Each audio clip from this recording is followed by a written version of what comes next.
খেল চলি থাকোঁতেই ৰেফাৰীক ঔকিল।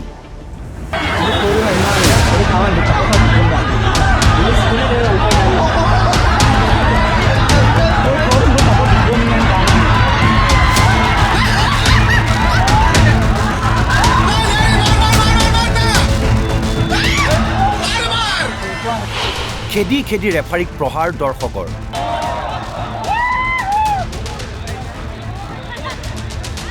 কিন্তু কিয়? কোনে মাৰিছে তোৰ?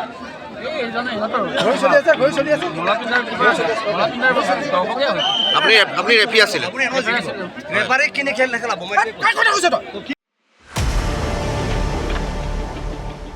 মাজুলীৰ গড়মূৰৰ মিনি ষ্টেডিয়ামত চলি আছিল বৰদলৈ ট্ৰফিৰ চূড়ান্ত খেল। ফুটবল খেলখন চলি আছিল ৰিভাৰিন ক্লাব আৰু কাৰ্পুনপুলি ক্লাবৰ মাজত। সিমানলৈ ঠিকেই আছিল, কিন্তু খেলখনত ৰেফাৰীয়ে একপক্ষীয় ভূমিকা লোৱাৰ অভিযোগ উঠে। অপূৰ্ব ৰেগন নামৰ ৰেফাৰীজনৰ ভূমিকাত ক্ষুণ্ণ হৈ উঠে দৰ্শক। অৱশেষত দৰ্শকে খেলপথাৰলৈ সোমাই গৈ প্ৰহাৰ কৰে ৰেফাৰীক।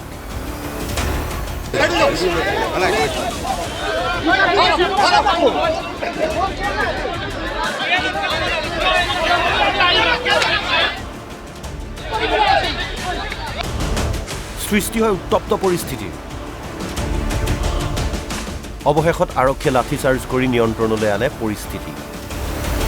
এই ঘটনাত গুৰুতৰভাৱে আহত হয় ৰেফাৰী অপূৰ্ব ৰেগন। খেল চলি থাকোঁতেই ৰেফাৰীক আক্ৰমণ কৰাক লৈ দুখ প্ৰকাশ কৰে মাজুলী জিলা ক্ৰীড়া সন্থাৰ সভাপতিয়ে।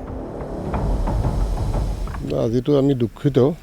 আচলতে আমি খুব গৌৰৱ অনুভৱ কৰিছিলোঁ। ৭০ বছৰৰ পিছত মাজুলীত বৰদলৈ ট্ৰফি এখন খেল হৈছিলে। আজি ফাইনেল আছিলে। গোটেই ব্যৱস্থাটোৱে ধুনীয়া হৈছিলে, খেলখনো ধুনীয়া হৈছিলে।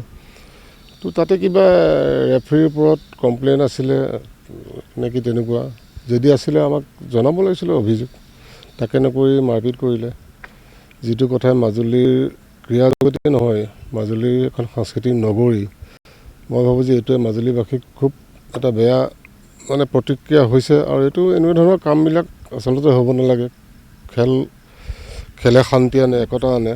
গতিকে আমি খুব দুখ পাইছোঁ। মাজুলীত এনে ঘটনা আকৌ নহওক, আমি আশা ৰাখিম সংশ্লিষ্ট যিটো দল তেওঁলোকৰ ৰিফৰ্ম হওক, খেলুৱৈ মানসিকতাৰ উন্নত মানৰ খেল প্ৰদৰ্শন কৰিবলৈ তেওঁলোক সমৰ্থ হওক। আৰু মই সকলো মাজুলীৰ উঠি অহা প্ৰতিগৰাকী খেলুৱৈক, প্ৰতিগৰাকী দৰ্শকক এইটো আহ্বান জনাম যে আমি দৰ্শকে খেল উপভোগহে কৰোঁ। তো আজি দেখা গৈছে যে দৰ্শক উত্তেজিত হৈছে, এনে হ'ব নালাগে। তো এইখিনিকে কৈছোঁ, খুব মন চন ভাল নহয়।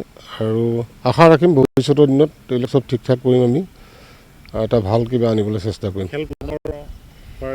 এই বস্তুটো আমাৰ হাতত নাই। এইটো যিহেতু বৰদলৈ ট্ৰফিটো কণ্ট্ৰল হৈছে আমাৰ গুৱাহাটী ক্ৰীড়া সন্থাৰ পৰা, তেওঁলোকে যি অফিচিয়েলি যিখিনি নীতি নিয়ম আছে সেই নীতি নিয়ম মতে, তেওঁলোকৰ গাইডলাইন মতে কামটো হ'ব। আজি চূড়ান্ত খেলৰ দল দুটি, এটা আছিল ৰিভাৰিন গড়মূৰ আৰু এটা আছিল কাৰ্পুংপল্লী মলাপিন্ধা।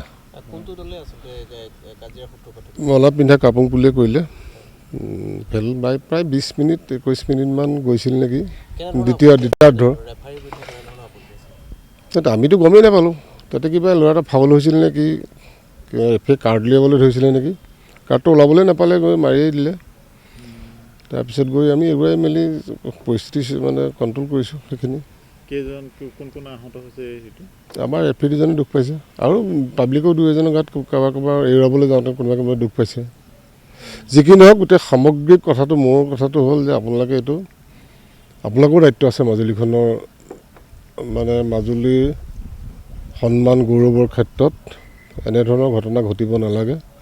আৰু মই জিলা ক্ৰীড়া সন্থাৰ সভাপতি হিচাপে সকলো মাজুলীবাসীৰ ওচৰত দুখিত যে আজি এনে এটা পৰিস্থিতি হ'ব নালাগিছিল। কাৰণ আমি খুব অন্তঃকৰণে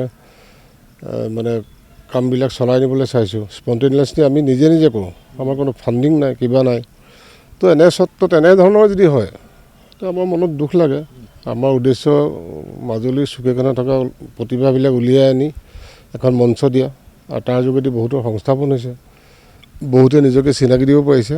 গতিকে আশা ৰাখিম ভৱিষ্যত দিনত সকলো ঠিক হ'ব।